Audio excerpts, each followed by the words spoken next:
assalamu alaikum wa rahmatullahi wa barakatuh. Mbanirizaako bassebo ne bannyabo yonna gye musinzira okubanga mutulaba. Tuli ku Extra Digest mugoba nsonga nze IBRAH Mukasa. Of course ennaku z'omwezi 20 omwezi ogwokutaano omwaka 2022 bwekiri? So 2022 20th of May Friday yonna gy'osizira okubanga olulaba nkwanirizaako yakategattako akadde kano mukalire mutule ntende. Today's topic is so crucial, it is so paramount. Buli muntu ali eyo ekukwatako, like it or not. Buli ali eyo ekukwatako. Nga sinayanjula mulamwa gwaffe kansooke nsabe omugenyi waffe ababuuzeeko dakika emu nyanjula omulamwa gw'olunaku olwaleero. Tukwanirizaako nnyo. Assalamu alaikum wa rahmatullahi wa barakatuh. Wa alaikum salam wa barakatuh. Nsanyuse nnyo okubeera n'oko olwaleero. Amannya nga bulijjo nze Kamoga Muhammad. Nze omu ku badirekita ba Kamoga Private Consultants Limited company egula okutunda ettaka n'ebiwango ebyenjawulo. Ojjeko okugula okutunda ettaka tulina abasaveya abakugu abakupuntira ettaka lyo, tulina abayinginiya okuzimbira ekizimbe kyo, oba pulani y'ekizimbe, oba agomba kukyapa nga kyalema, tulina abakuba ku nsonga ezo. Oba yabakola kyapa transfer otyo okuyambako ku nsonga ezo ez'ettaka. Bujja nsonga ya ttaka, erimu ettaka, erimu ekyapa, amu yaffe weeri, yonna tujja kukola ku nsonga ezo. Tulina branch ndala yonna, tulina na Lubowa Kamoga House wokka atwetaaze nakujja Lubowa ku Ntebe Road wano tutudde ennaku olwaleero wejje tusinzidde ube nga tukola ku nsonga zo twogere ku nsonga ez'ettaka ennaku olwaleero. Simu zaffe 0700 17 16 73 MTN 0775 500 700. Tuweerezako obubaka bwonna, olina okuweza ku WhatsApp osobola okuwuliziganya. Olabidde message eno onakyagala okubuuza, onakyagala okwetegerezaamu, tubuuze bwe tuli programu mafuna ya bwereere gweteekako datawo olategedde n'okapooza n'okaddamu. Etwogera tumanyi nti ebituufu oba tumanyi bikuyambako oba toli Uganda oba oli Uganda wonna message weekusangira emanyi ejja kugasa ate emanyi ojja kubaako nkyotolamu. Kazokola programu obulungi tulabe nti tutambula twongereko ettaffaali kubanga yaffe Uganda batumanyi amagezi getukuwa information gyetukuwa oyinza obutagisanga nnyo buli wantu. So twebaza obaako ku mukutu guno kubanga gukuba amawulire amatuufu ate nga gasobola okukuzimba gasobola okukuyamba. Twogera olwaleero nsonga nkulu nga IBRAH bategeezezza. Twagera ku nsonga nyingi last week tutambuddeko naye nga ffe abali mu ttaka kuliko ensonga gy'otenyinza kubuusa maaso, ensonga y'ebyobusika. Ensonga eyo nkulu nnyo, ensonga ebadde mu paalamenti bagiteesezzaako era baafulumizaawo ennongoosereza. Okay. Yeah. Olwaleero of course nga bwe nkugambye nti ensonga nkulu gye tugenda okuba nga tutunuulira ekintu ky'obusika, okusikirwa n'okusika emmali y'abafu bitambulira wamu. Bamulekwa, bannamwandu, bassemwandu, baganda b'omufu n'abaana b'omufu nga kwotadde n'emikwano gy'abafu bitambulira wamu. Nti famire nnyingi nnyo mu ggwanga Uganda, abawangalire Uganda n'abali emitalo amayanja nga beetemyemu nnyo bafunye enjawukana naye nga ziva ku ngabana y'emmaali y'oyo aba afudde, either taata waabwe, maama waabwe, muganda waabwe. Abantu abo basatu. Omukyala bw'afiirwa omwami abeera nnamwandu era abaana ne bayitibwa bamulekwa. Then omwami bw'afiirwa omukyala abeera ssemwandu, abaana ne bayitibwa baani? Bamulekwa. So tugenda kutunuulira ennongoosereza mu tteeka ly'engabana y'emmaali y'abafu in regard to their children, the orphans, in regard to the widow oba in regard to the widower, in regard to the heir oba omusika, in regard to the relatives.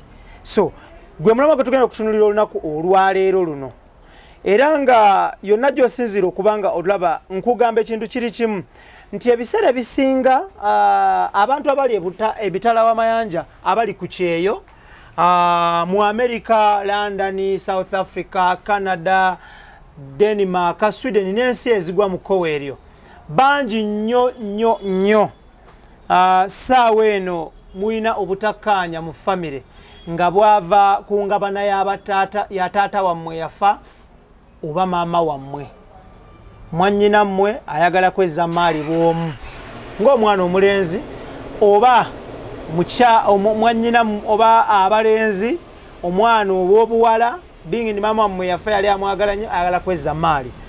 So twagala kutunuulira ennongoosereza eyakoleddwa mu tteeka lino libaddewo naye olukiiko olufuzi olw'eggwanga Uganda Parliament lwakoze ennongoosereza era nga bano bwe baamala okuteekateeka buli kimu ennaku z'omwezi nga 14 baakwata katukayita akatabo oba etteeka lino nga liri compiled together ne balitwalira President Museveni ng'ennaku z'omwezi 14 omwezi ogwokusatu President Museveni n'ateekako omukono ng'ennaku z'omwezi 10 omwezi ogwokuna approximately nga wayise almost ng'omwezi gumu ng'akyabyetegereza ng'omukulembeze w'eggwanga n'awaayo n'ateekako omukono n'aga nti kati etteeka lino litandike okukola. Mu tteeka lino tugenda kutunuulira akawaayiro namba 27 oba section 27 of the Succession Amendment Act 2022. Njagala tutandike of course tetutunuulira olwaleero tutunuulire engabana y'emmaali distribution ya property y'omufu abafu banjawulo tutunuulira alese ekiraamo n'atalese ekiraamo tutunuulira alese abaana n'atalese baana tutunuulira namwandu nga namwandu ono baawa afudde nga tebaazaala tutunuulira alese emmaali nga talese mukyala ng'asiga abadde mwami yekka sinakindi oba nga abadde mukyala yekka. Tugenda kumenyera sections zino ez'enjawulo ziri sections 5 all together ez'abantu ebiti biri 5 eby'abantu. Haji njagala tutandike ne percentage ne gundi ne engabana y'emmaali singanga abaafudde nsaba katabako singanga abaafudde mpaza okumunyonyerako akaba etteeka IBRAH lyali mu bategeeza ennongoosereza yeeno Succession Amendment Act 2022 eno yennongoosereza mu tteeka eribaddewo ery'obyobusika naye kati essaawa ya leero lino lye bakozesa bwebadde omanya ebikadde bisangule mu mutwe nga bw'owulira ekigambo ekyo nti bikadde biveeko kati deeti zabadde akugamba ze zino president ateese wano omukono gwa guteese wano nga 10 April 2022 so etteeka lyatandise okukola ki okukola lirimu ebintu bingi nolofunda budde katusobola twenyigire mu section 27 akawaayiro namba 27 twenyigire mwako then oluvannyuma tujja oba kutuuna kuki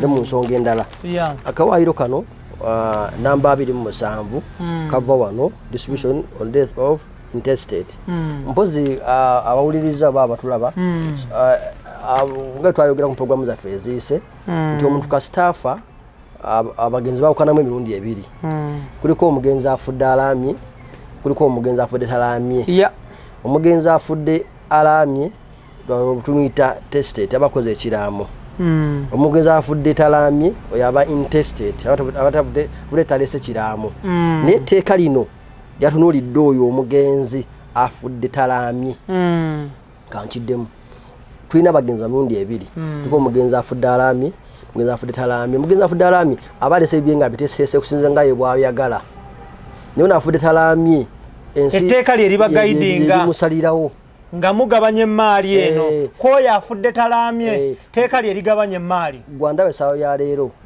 bw'oba nga tulina kiraamo mitwetwe bino twogenda okugogera olwaleero bijja okusalirawo oyagala oba tuyagala bino bijja okukola wanatwala ensonga za musajja omugenzi wafudde bajja okubuuza omugenzi afudde alaamye afudde talaamye bwe bagamba afudde talaamye bino bigenda okusalirwawo bw'obanga afudde alami byafudde alami bajateeka butekikirawo mu nkola nga bo biwandiise obo byagadde bwana afudde talami gavumenti yatudde nekusalirawo bino birina okukolebwako so kati gwenda kwetereza nga budde bukyali oyagala bino biri wano biba bigenda mu maaso omaaliyo oba olina enteekateeka endala obiteeke mu buwandiike oba tutamanyi okuwandiika bo bakuwandiikidde etteeka we liri lirina okukulambika ng'omaze okuva mu bulamu bw'ensi endambike abasigaddewo n'ebintu bye banakukolebwako yes so engabanya eno eri mu nkawayiro 27 akatteeka lino epya oba eririmu ennongoosereza era nga tubira kukatematema mpola mpola ne stability ejja nakatiweddeyo tujja kukomawo wantu ofunemu ekyokuyiga kyaki ekyamaanyi nti oba tuba ofudde tulaamye nobigenda okukolebwako abasoose nabatematema ebintu byo nebibeera mu percentage byonna byolese tuba tulese 100%. Bw'oba olese millioni 10 eyo 100%. Bw'oba olese millioni 20 eyo 100%. Bw'oba olese akawumbi kamu era bakola 100%. Babigabanya mu percentage. Ba percentage eno eyanguya ebintu. N'oba olese kawumbi bagabanya percentage gye badoyinako nafuna ekyakola ki omutima gwatwala. Ne bw'oba olese millioni 2 era bamanya ki kyotwala. Sinza ku percentage. So onakola lero tunjana kawayiro 27. Entematema eno ayateekeddwako omukono president w'eggwanga erimu omuntu obwayiro nga butaano erimu A subsections C under section 27 D ne E ngabanya awo so twokere mu kaki kawayiro ako ndi bwetwogera ku muntu afudde atokedde ku muntu afudde atalamye nenga alese omukyala oba alese namwandu alese semwandu bibiri byombi alese oboluganda balabirira alese abaana alese n'omusika so tusoka tutunuulire either nga omwami nnyini mu afudde n'aleka omukyala obanga omukyala afudde n'alekawo omwami kati bw'aba afudde alese omwami oba alese omukyala ng'alese abooluganda alese abaana alese n'omusika abaana ng'abalese etteeka lino lisooka nitukwata 20% nerigiwa omukyala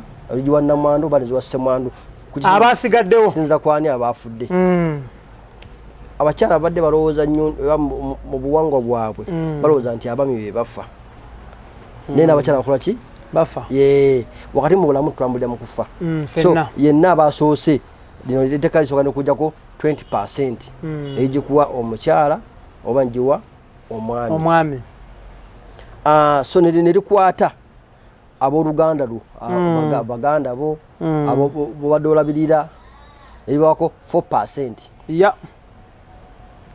Nerikwata abaana bo neribawa 75% ku maali gy'oba olese ku nsi. Nerikwata omusika nerimuwa 1%. Kijja kiti ekyo lyetteeka nanti abasika badde befudde nnyo bbereeje naye kasa namuteekako olubugo bamuwa n'effumu alowooza emaali yonna yiye era ng'asuubira nti bino ekimu ekikolebwa yalina okusalawo bw'aba talagidde teri mulala alagira netteeka lyamukomyeko nti bweyadde obusikidde bifaana bitya onako only 1%. Tegeeza nti omusika osikira muki musaayi kano bajjasi aka 1% bakwadde jasi kuteeka mu buteesi kaki katiibwa naye wano bali tofulira naddala. Omusika afuna 1%. Abaganda b'omufu oba bannyina b'omufu ne bafuna ebitundu 4 ku buli 100. Namuwandu n'afuna ebitundu 2 ku buli 100 oba ssemwandu ebitundu 2 ku buli 100. Olwo abaana ne bafuna ebitundu 75 ku buli 100. Era awo olabira nti obukulu bw'okuzaala obulabira wano mu tteeka ate. Singa oli abatalese mwana era naye tujja mutuukako tukubulira ekiggwa kitya. Naye kati wano olabulabe obukulu bwaki bw'okuzaala. Mu tteeka lino kyolina okumanya ekikulu. Oyinza okuba nga omwami alese abaana 6 oba abaana 3 mukyala gwalina waka ow'empita n'alina abaana 2 mu bakyala batali bampita. Etteeka lino terisosola baana. Omwana asigala mwana. Tubeerero nti akasita abaana bali baki terimanyi baana babbali na baana ba mu nnyumba. Kasabiddwa nti olwo omwana wa mugenzi batwala kyenkanyi. Kankiddemu singa omusajja aleka abaana mukaaga abaana nga ba mu nnyumba ababiri bebweru oba ababiri nga bebazadde muki mukyala w'empeta oba omuwoowe oba wayanjula ng'abaana bebbali bajja bakwata abaana bonna bawere mukaaga bagabane ebitundu 7.5 ku buli 10 kyenkanyi terina ganga nti ono mwana ono wana webweru tetumujja muwanga kyenkanyi nga bana ab'empeta bonna banasigala baki baana naye ate wabula singa omwami afa omukyala oyo nabanga simufumbo nga obanga simuwoowe yo terimu 20% eno afuna ebitundu bimeka oyo tafuna dde ekijiiko era wali amakulu g'okuwasa gwateeseemu nnyo okuwasa value abo abakyala abayita abebbali bakita ba concubine n'oba oyinamu abaana 20 mugenzi nga mulimu n'abalongo gwe teri kubala nga mukyala. Tugende ku subsection 2 oba B of section 27 of this Amendment Act. Tugenda kutuukayo nenja ne wano wabere wakulu kubanga babadde basuubira kirekale ekadde babadde basuubira nti omwami kasitafa n'aleka abakyala basatu nga bazaddemu abaana nabo balina okugabana. Abakyala bose nga babanga sibawoowe nga sibagatte nga sibanjule abakyala iteka teribamanyi tebafuna wadde ejjiiko yadde wabula ate abaana bebazadde ate balina omugabo muki kasi omwana ajja nazola nti omwana wa mugenzi bamulina okubuusabuusa nemugenda ku dini awo omwana afuna percentage ki bagabana 75%.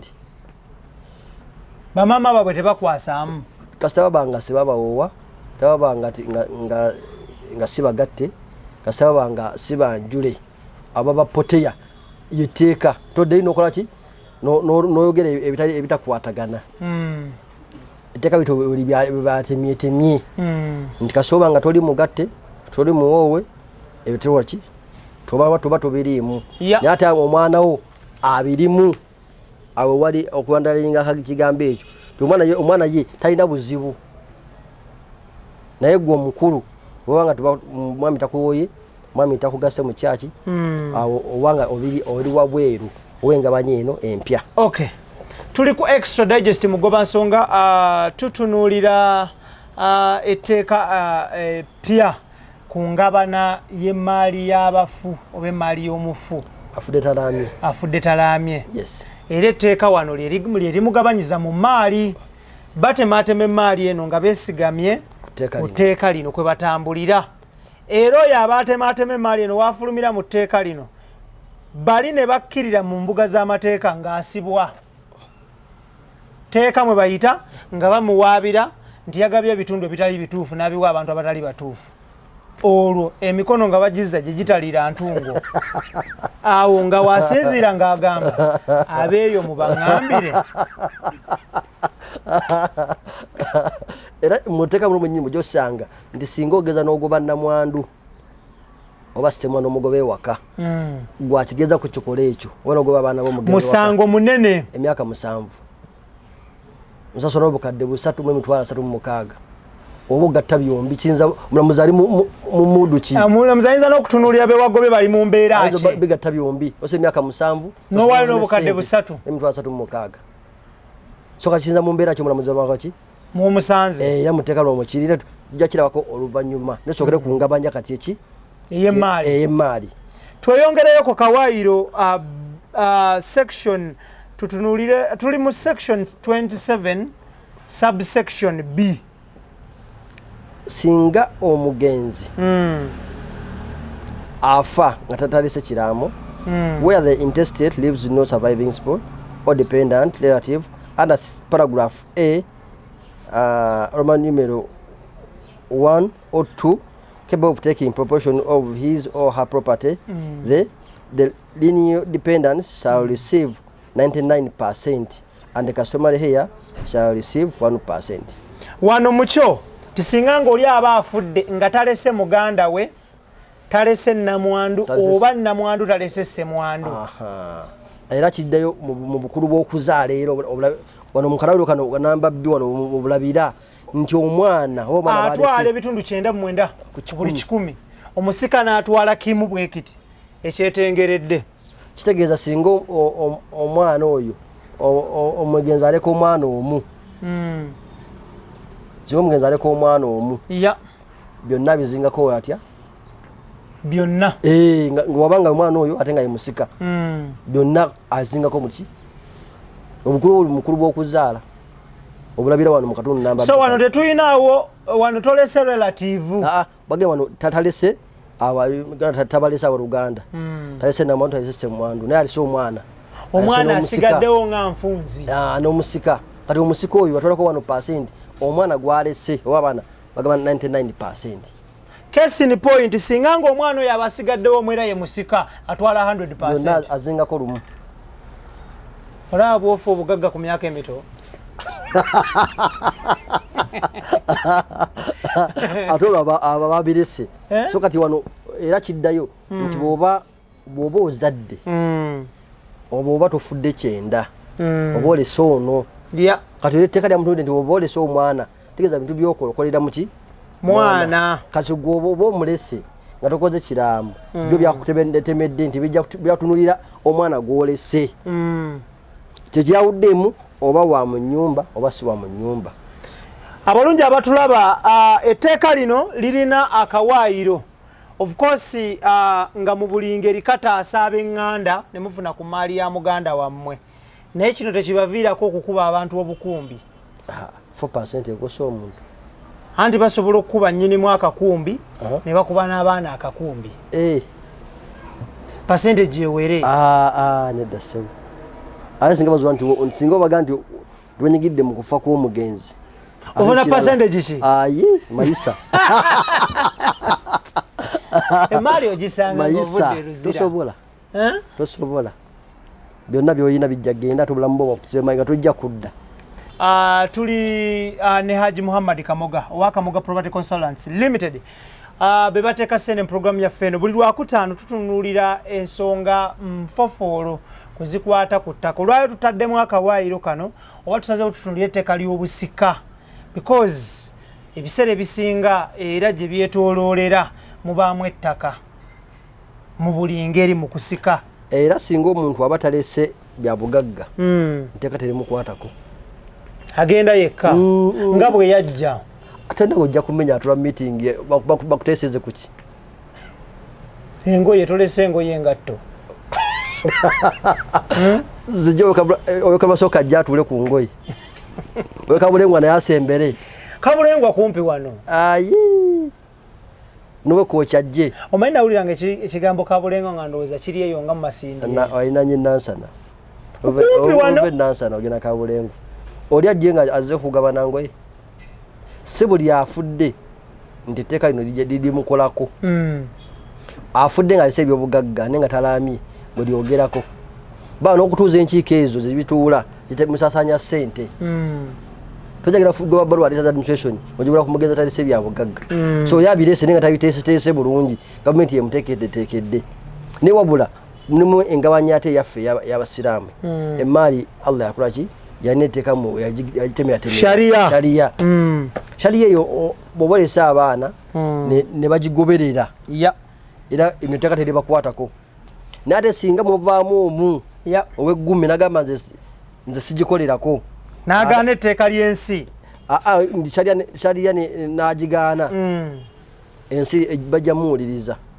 bw'oba olese abaana mukaga abataano nga baga ntuwulira mu shariya bayasooka bagabanye bino mu byensi bamweke omugabo ogugwe ngabanya gitwogerako wano bejjo omugenderako then abataano abasigaddewo mudde muki mu shariya babanga mukkanyiza. Njagala tutunulire subsection C eya Succession Amendment Act 2022 egamba etya? Section eno egamba where the intestate is survived by spouse, a dependent relative, and a customary heir, but no lineal descendants. 1. The spouse shall take 50%. Baba they say, waba they say omugenzi nga tafudde talami ng'alese namwandu basemwandu ng'alese oluganda ng'alese n'omusika naye nga teyazaala obanga yazaala omwana n'abasooka okufa nga teyazaala nga talina muki talina mwana gikwata namwandu oba semwandu n'afuna ebitundu bimeka ku 100 5 ku 100 kiwato 50%. Kiwato abaana abakyala yo babakanidde nnyo wano nkoze maali yange oto musajja alagabanira ku byange ndimugamba oba wadde abadde mwamiwo atolako 5 ku 100 ku byolese ku maali gyolese babitemamu wakati nabe muntu abitwala then abaddako abooluganda ne batwala 49%. Omusika nasigala ku 1%. Omusika ono nga yanyigiriziddwa nnyo mu buwaayiro bwonna. Kyekyo talina nnyo kyamaanyi nnyo kyagenda kugattako. Just musaayi ganti yasikidde gundi ne talina contribution y'amaanyi nnyo mu maali. Wano abantu bagenda okwewala obusika wano. Babaddewo ka percentage akamu agumire kwako. Ne luli abasika badde n'amaanyi mangi nga byonna n'ebintu by'abaana babyezza. So wano tutunuulira omwami oba namwandu oba semwandu nga talese mwana. Yes. Naye nga ye asigaddewo nga namwandu oba semwandu wakutwala ebitundu 5 ku buli 100. Yes. Ab'eŋŋanda batwala 49 ku buli 100 omusika atwala ekitundu kimu. 1% atuule ku ekyo. Wow. Yes, the tteeka. So tiga ndi omusika asikira musaayi. Kati kajja sika mwaddemu aza kuba kona transport okujja tula mu nkiiko baba modoka 1% yako. Naye nakoera tomanya kayinza okugejja. Singa omugenzi abadde afudde nga tese bintu biki bingi. Enzo okugejja 1% eyinza okuba yiika y'ettaka. So okuba miliyoni 2 okusinziira ku akaunti y'omugenzi. Nenga 1%. Tiso okuba emitwalo 10. Nakakaaga. Akachi. Kakasasobwa kakaaga. Akayura ka pound. Shillings. Akotoka lekayo bulesi nekagula amazzi. Nekagula amazzi mu ntula z'enkiiko. Ate kekira ke bajja kusoma tteeka. Okujja ko balinga okwadwa kafanso nyina tumwongereko. Kasoboka ekyo bakikolanga bbo si mu tteeka. Nga bbo kutiyagalire. Nenge tteeka ligamba kino. Baba kwenye mali y'omugenzi yonna batematema bwe batyo. Nti 1% jojjo okutwala. So 1% of what? Kyekyebuuzibwa. Kati gwe mutematema ne mubalirira mu bakugu n'omanya woogwa. Kati percentage yo tebba. Yo kasito ozikunga nti 100% yo yekola yokka. Yes. So kati wano omugenzi watalese mwana. Nagacha Uganda namwandu basemwandu 5 ku 10 akolochi kyatwala. Then abo Uganda nabadeka 49%. Omusika nasigala ku 1%. Atambulire ku eyo emuyambeko muki mu ntambula n'okuteekateeka ki n'okuuma omusaayi. Extra digest mugoba nsonga kwe tuli IBRAH Mukasage manya gange onako lwayo tusazeewo tutunuulire kye bayise Succession Amendment Act ya 2022 era nga linetteeka lyateereddwa mu nkola. It is in action as of now. It is now liri mu nkola. Era etteeka lino singa omugenzi yafa mu mwaka gwa 2000 emyaka 22 egiyise nenga temuna kutematema maali ye netemebwa kati okuva mu mwezi ogw'okutaano guno mugabanira mulino muteeka nesinga bayafa mu 2000 nga mwagitematema dda tubaganda ate mukomewo baagirya dda mulimu abajjogoza nti etteeka ligamba litya tubakomyewo lyogera kubadde nawe kutemwatemebwa kibooko yebagumbulula awo ng'olyagaye ni mukomewo kibooko ennyoka awo mulimu abatanaku bintu bitematema nga limaze emyaka 2 tenakugabwa n3 lojali munti munkayanabe kati kyo okubatawulula naye bali ababitematema dda olina ekyapa ki olina ekibaja ki abo nga babitematema dda bino tebikwatako obulago linda lulwo bona abafudde bino nejja okukwatako extra digest mugoba nsonga tukola n'abakamoga Property Consultants Limited abasangibwa erubowa ku Kamoga House bateka mu sente buli Friday tuba tutunulira ensonga mpitirivu nnyo banoonyeko beekwate buli kimu kitambule bulungi ayagala okugula ettaka ayagala okutunda ayagala okumanya ku nsonga ezikwata ku ttaka weekwate aba Kamoga Property Consultants Limited abasangibwa erubowa ku Kamoga House. Haj, njagala tweyongereyo tutunuulire section D. Subsection D of section 27. Eyo gye tuvaako. D. Where the intestate is surveyed by customary hair, spore or dependents, but not in dependents. Yeah. Descendants. And oyo tubaddeko. Okay. Nti oli teyaleka mwana ne yaleka namwandu basemwandu naleka n'omusika. Wano semwandu oba namwandu watwalira wano watwalira 99%. Yetika. Kitegeeza ono teyaleka baana. Teyaleka baana. Jasi yaleka musika. Naleka namwandu basemwandu. Talese mwana talese banganda. Kati awo dyamuwa customary hair dyamuwa 1%. Asigaddewo omukyala oba semwandu oba namwandu n'abooluganda batwala 99%. Okay. Kitegeeza tireso jasi namwandu basemwandu talese mwana nidese omusika era omusika asigaddewo ku 1% ye. Gujogamba nti bamunyigiriza nnyo bambi. Tewali kikyuseemu. Okujjako ng'agenda mu palamenti n'addeyo n'atuma omubaka we ne badde ate ne bayita puta tebamwongereko aweze 20. Obwongo obudde buliwa? Tomanya bajja bufunira bafunidde eryabona. Ne buli bajja kulongoosa myaka emirala ng'etaano oba 10 obanga ddala waliwo ekyetaagisa okulongoosa. Agency obwetaavu. Ne babanga tewaliwo obwetaavu obanga tewaliwo nongoosereza yonna ekolebwa kino kyekijja okukola ki? Okutaawulula. Okay, tukirire ku section E. Subsection E of section 27 of the Succession Amendment Act 2022. Kagamba bwe kati akawero E. Where the intestate kitegeeza n'omuntu afudde talami lives in no person surviving him or her other than customary hair capable of taking a proportion of his or her property under paragraph A, B, C or D, the estate shall be divided equally between the relatives nearest in kinship to the intestate. Talese muntu yenna, talese mwana, talese mukyala, talese musika. Yeah. Asobola kukola biki? Banoonyaayo omuntu ki amuli okumpi. Oluganda. Batandika okunonooza Oluganda. Batalula ku bigere. Ani wazalibwa nani? Muganda waluwa. Olwo banonooza. Muganda waluwa mukulu wo oba mutowo. Bano batandika otabula ki? Batandikira kaabo. Yeah.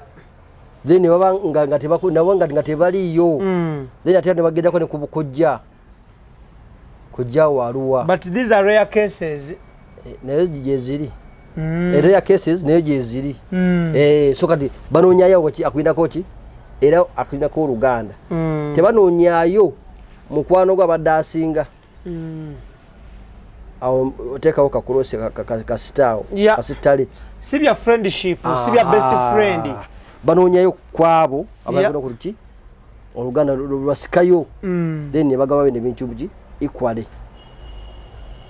Kwoyo omuntu akwinako ki?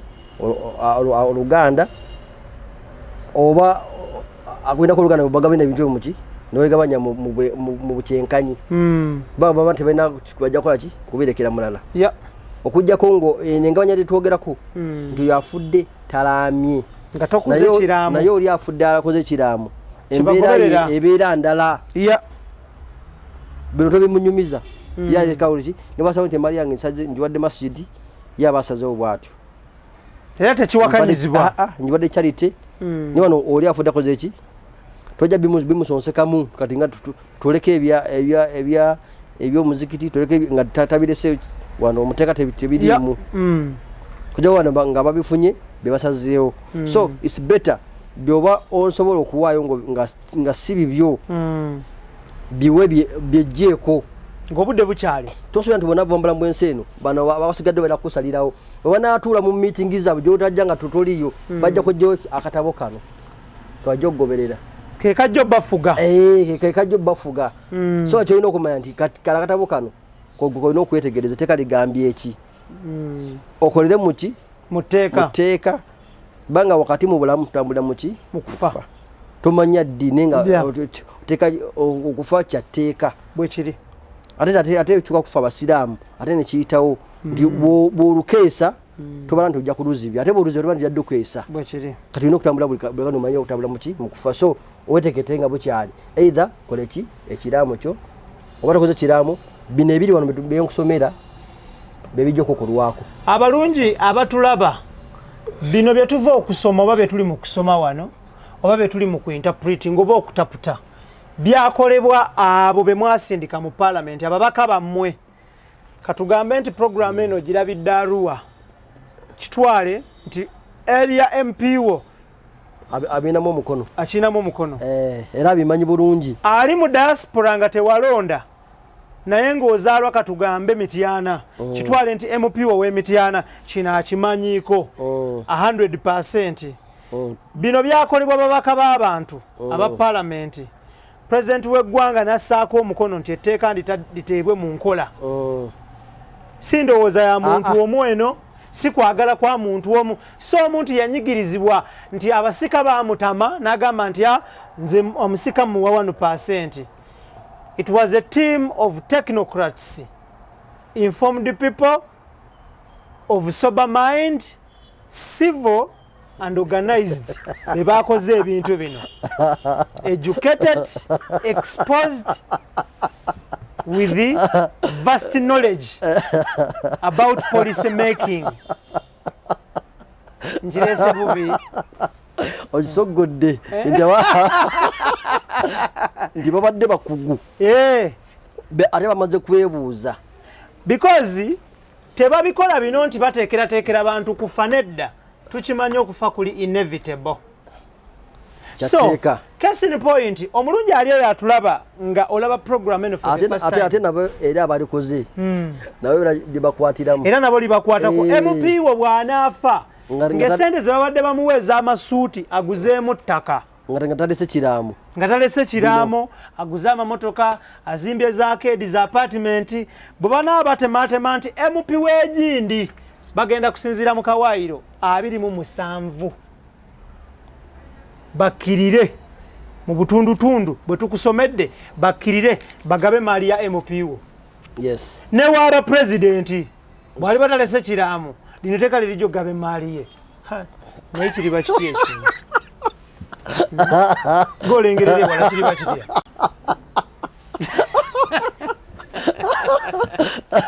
era balijjayo obanga ateeka omukono nga yekituufu golengerere wala kiriba kitya ngoma wano lubo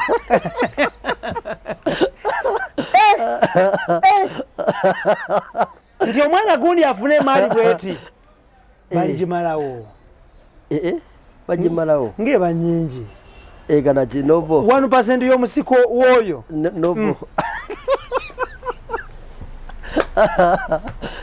etteeka libateeka buli omu lyeriri mukolako so basaba ne bannyabo of course this is public information accessible by anyone eno public information esobola okufunibwa omuntu yenna nababuuza MPO osobola okujja accessinga anytime of any day nti musobola n'okutuula musobola n'okukozesa akatabo kano ne mwegabira emaali nkokola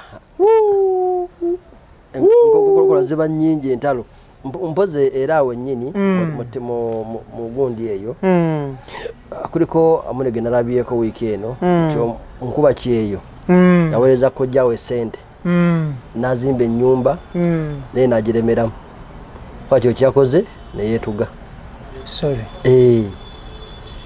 emaali yagimuweereza sente nazimuweereza nakola abadde ya Sudaani ng'aweereza kojjawe oli n'atuka mu nnyumba n'agizimba n'agimala n'ayosiza muno mukyala gamba no sivaawo wange wange anti nabo badde bamuguza sementi kwa diwe abamanyu gute bakumanyi nendagala eri muki mumanyage so kati n'abantu ddala badde ebweru beesiga nnyo abooluganda ate basinga bakolera ate enkwe osonga nti oyadda akadde Uganda ndaku 2 ng'afudde loga muntu abaddeyo mulamu kyekimusse so bwowooleza oluganda lwo sente weereza ng'okimanyi ng'obalira n'owabeera muganda wo nga gwe omuddako oba nga yakuddako banga bw'anaazitwala gwekimanyi kyagenda okukola ogenda wa maama wo ba wataatawo bagambye nti muganda wo muleki muleke abooluganda bita bajjayo obugerogere awo onyigenyigemu obugero naye nga tebuleeta ssente mu nsawo naye nga butwala ezibaddemu so kati awo n'okubalirira omuntu gw'otatwale mu kooti tomwesigisanga emaali yo kuba kati onootwatule maama wo mu kooti oba wakutuuka bwoti ku poliisi nga bakuggyako statement nti ono yaani nti maama wange nti naye nga yabbaaga ana leka maama wo muto muganda wa maama wo nti yanzaala emyezi 9 byanakubula mpisa ku miliyoni ga 10 ng'omukadde yazibwebwe nabe swi ate abakadde ba generation eno bali essente nomala emyaka gy'omukaaga onokudda nga twali kyosangawo so olina okumanya nti gwoziweereza oyo omwesiga kyenkana ki singa abaazibuzizza omusibirawa mwesigisa abantu emaali nga osobola n'omutwala ekitalya n'avundirayo kubanga oba oyagazizo naye tojja kukwabira kojjaawo tojja kwabira mukulu wo tojja kwabira taatawo oba maama wo ne mukulu wo osanga yakuwera okuweerera ate nga sendi yaziridde onamukola ki era buli lwojjayo omuntu amugamba waalituuse wooli awo singa teyali oyo n'obuuza yeesasula ki naye n'obagambe era tebawulira ne wasindika maama we oba kojjaawe ajja omugulya ettaka era omugamba eriri straight taligula agamba eno wala kali maama we n'amusigirira okumpi wanabba kojja yaŋŋambye nti obuki nti wala kumbi ng'ayagala kukola ki kumubba namugulira empewo naye bamaama of course batininya abakikoze abasinza okikola bataata bamaama bano batwagala nnyo abasinza okikola bataata ate ayinza oziwona mutoowo natakweza kyoyagala nze mulina neiba wange alidde fiizi emyaka 3 ez'omwana baali bamukuŋŋuza nga bamutwala ku poliisi ng'atunula makaayi byatunula ku nsiko so bassebo ne bannyabo of course abatulaba emitala w'amayanja n'abatulaba e Kampala bwe tuteekako abatulaba emitala w'amayanja waliwo akabinja k'abatali mitala w'amayanja nga muli ku booda mutukula wano mujja ne mu komenti nga mumutuleke ffe abali ebweru tetugamba ggwe si mu bubi ng'ali mu booda yamalabba eri mu Kenya busi ya Uganda gwe ŋŋamba sigamba busi ya Kenya ayinza okuba nga sala n'agendako eri nagulayo amafuta nagulayo omunnyu nga bigula eri shopping agigula eri ndimusaba stamp ya immigration nga tagirina oliwulira bwe tuliyegoba ku kyalo okwo alwaga yejjemu tali mitala w'amayanja otegeeza aluwa ntegeeza muntu ali across borders nga tali munda yes ali munda oga mitala w'amayanja akiveemu ekyo akirekere bani oyo abeera Kampala abeera waka so ebintu bino tubibagamba this law weeriri era liri mu nkola gwayagala okufutyanka emaali y'abafu terijja kutaliza this very one mwebajja okusinziira bakugalire mpozera ekirala etteeka lino lyatuddemu n'abaana abato last program twakola ku baana ba mayina mayina ye mwana tanaweza myaka 18 singa omwana oyo taatawo bamama we afa mu maji gye bagabanye nga abujjaho guli omugabo ogugwe nga y'omwana dijjawo mukwatako 20% ate ye akyali mayina zimuyambeko ki kumusomesa okumujjanjaba mpaka lwanakola ki lwanakula singa omuntu wadde omulabirira gwe wadde omuwerera naye nga tesi mwana nga abadde mu nsingo zo ali ku university ali mwaka gwa 2 oba ali mu gusooka naye oli amutunuulidde naye alina okugenda misomo gye nga ngono bw'abadde amuweerera so pasal gye gyerina okuvaako erabirire abantu abo abadde aweerera ki etteeka lino lirimu ebintu biki ebintu bingi era lyagezezaako okukakakanya ku bukambwe obaddewo. Etteeka ekkadde lyabaddemu ekigambo lunatic, lyabaddemu ekigambo insane. Bategeeza omuntu atalina buki, atategeera bulungi. So olulimi lwakyuse muno. Bagonzeza ku lulimi. Because n'oyo gwe baba bayita nti ali insane aba mwana wa muntu. Kitegeeza era naye somehow somewhere he or she is a beneficiary. Ebangira afuna sente ezimujjanjaba ezimu kubanga abeerawo nga tajja kutereera. Bamuzaala ayirako obulemu. Disability ateyamba bulungi limulabire tilimutwala nga kyonziira limutwala ng'omwana limutawo sente ezigenda kumukeyalinga fo abaana amulabirira mutwala sente ezifaana zitya obainda baliko abiri bali ku ddagala lina okufuna nga bamuwa eddagala naye nga basinziira ku ki mu tteeka lino.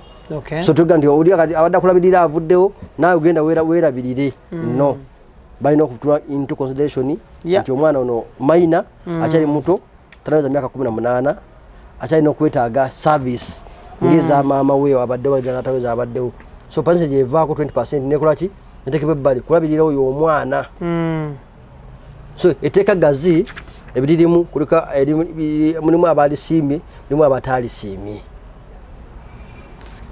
Okay, tugenda kwongerayoko katini nnyo. Katini nnyo tugende ku section 2. Wano tufunewo awali maina kyobadde nnyonnyola. Tubaweewoko nti to those waliwo abazadde bambi abava mu bulamu bw'ensi ne baliko omwana ng'ali mu myezi 5 6 mwaka 2035 nga tanaweza myaka 18. Abalibwa maina okusinziira ku ssemateeka wa Uganda oba constitution ya Uganda. So njagala otuwe wano ne wano wokka awasigale tulitandikira awo. Yogera ki ku bato? A minor child of intestate and where he or she attains 18 years of age until he or she ceases to qualify under paragraph B or C. Okujjawo nga wezezza emyaka 18 twekali tuwetwala omwana oyo nti akyali mwana muki muto. Mu number 2 notwithstanding subsection 1 20% of the estate shall not be distributed. Nti ebitundu 2 ku 10 tebijja kugabanyizibwa mu bali bonna. So kati kijjibweko tekebali ziri zakolebwa zitya shall be held in trust for the education byanjigiriza maintenance endabirira and welfare of the following categories of lineal descendants until they cease to qualify as such. Kyebatunyonyodde wansi nti omuntu ono amaina atanaweza myaka 18 but 20% eyo ejja kujjibwako ebengerabirira oyo omuntu. B any descendants of the deceased who is above 18 years of age but below 25 years of age if at the time of the death of the intestate was undertaking studies and was not married. Kati wano lino litwaliramu abaana ababadde bakyasoma nga tebannafumbirwa obanga tebannawasa. Bino bya nefumbiza ku myaka 15 wano oli out. Bwino bwavaayo lati obeera mukulu kati olwo ofumbiddwa ozadde n'okuzaala ate obeera mayina oba weetongodde olwo nanti bwino n'avaayo nga balina ebifaananyi bye ebyokukyala oba embaga oba okwanjula myaka 19 oba otulabyeko. Kati bano babaterekera 20% eri togeddeko paka lwe baweza emyaka 18 kati wano abadde asoma babalemu 25 basigala bamuwa akasente n'asoma singa nga bateyeefumbiza oba teyawasa zimuyambeko ki education maintenance and welfare zimulabirire ku ki 20% mu ebyo ebintu. category endala gye badde bategabana ku sente ezo 20% ezo. Number C lineal descendants of the intestate who has a disability if at the time of the death of intestate was not married and was wholly dependent on the intestate for his or her livelihood. Omuntu alina obuki obulemu naye nga tawasanga aba teyafumbirwa ekyo bakisimbako nnyo amannyo kubanga bamanya kasita obanga tobulina obulemu naye nga obanga obulema si buteesobola eyinza obanga wate weesobola nga wawasa obanga wafumbirwa wano ate tebakutunuulira totawaana eyinza obanga wafuna accident naye nga olina okugulu bakutemako olinako obuba bulemu naye nga tulina osobola okukola emirimu gye miki emirala awo tebakutunuulira bategeeza nti obulamu bwonna omugenzi ono afudde talese kiramu yabadde akulabirira obadde omulya mu ngalo 20% eri gye bajjeeko yerabirira abantu abo. Thank you. Okay, basebo ne banya tetugenda kubanga tusukawo lunaku olwaleero. Ekitabo kino kinene nnyo. Emiko mingi nnyo naye tujja kubanga tukunnyonnyola lwaki tutandikidde awo ku ngabana y'emmaali y'omufu weetemezza bangi obubazzi bangi baawukanye bangi beesikisizza era famire esinga okwawukana ennyo ziba mu ngabana ya bintu bya mugenzi era bitematema nebiggwawo famire etereera naera oyadde biweddewo era mulimu abasigala bakukkuluma nibanga tebakyaddamu kukwataganira ddala olubeerera manyi parallel line tesobola kumiitinga. Okay, waliwo abantu cases mpitirivu nnyo ze twatandise okuhandulinga muli ba Luganda oli yeewaŋŋamizza ku busika nga si musika oba ofuna 1% ssebo oba nnyabo luli obadde olowooza omusika atwala byonna kati wano 1% ssebo oba nnyabo ekulinze oli mu kutwala emmaali y'Abaganda bo oli mwana wa buwala otwala emmaali y'Abaganda bo abawala nti anze musika mama yali ayagala nze 1% okujjako nga yaleka ekiramu be yali tayagala nnyo bagenda kutwala ebitundu 7.5 ku 10. Then oli mwana wa bulenzi oyiikiriza abaana ab'obuwala bannyoko oli wa 1% anti weewaŋŋamiza ku busika ate mugabanye ebintu by'omugenzi mu tteeka lino teryawudde omwana mulenzi na muwala mwenna mugabana kinkanyi batunuulidde musika batunuulidde namwandu semwandu abasigadde mwenna abaana we bagambira nti abaana bafuna 75 bawala na balenzi mwenna 75 tewali kwawula oba mumpi oba muwanvu oba mweru oba muzadde oba bamuzaala ku neiba si kikulu we si buzibu bwe kasaba nti mwana wa mugenzi bwemba mubwakanya then wasindikayo wandegeya nemukeberako DNA buzivayo nga ntuufu endaga butonde buzivayo nga zonna zikwataganya zimakinga result zivayo kasate zivayo ndio mwana wayokose faati kasaba nga wa mugenzi kikulu Okay, kale thank you so much tetugenda kubanga tusukawo nako olwaleero tujja kwongera okutunuulira etteeka lino the Succession Amendment Act 2022 abantu bagerawo okwetema abantu balekerawo okwetema mujja sigalayo singa mwetema naye nga etteeka weeriri era gwe balikwata ng'otema banno lino etteeka lye likulamula kasaba ng'otemera ku bintu bya mugenzi kitalya luzira kigo twogerera kubawangaalira mu Kampala Wakiso n'empigi ate obantu yabadde abira bwe bwaggwanga bwakomawo n'alimenya tagala muze musibire mu Amerika era bwemukwatira wano teritaliza nti nafuna obutuuze bwa Amerika woovirayo nojjayo omutwe n'oyogera ku mmaali y'omufu gwe omutuuze wa Amerika olina kugoberera tteeka lino sirya mu Amerika Amerika ligamba litya ku bafu sirimanyi. Okay. Kale extra digest mugoba nsonga tetugenda kubanga tusukkawo wano mbagaliza birungi byere tukwatagana next week same time same day same show same people different topic inshallah taala. Kale assalamu alaikum wa rahmatullahi wa barakatuh. Special thanks to Idris, Daniel, Keith and Tony. Special thanks to Kamoga Property Consultants Limited bacha atundira ddala ettaka mu estates ezenjawulo beekwate buli kimu kitambule bulungi nnyo tewali broker tewali middleman, straight from the buyer to the seller, from the buyer to the vendor. Bwekiri? Yeah.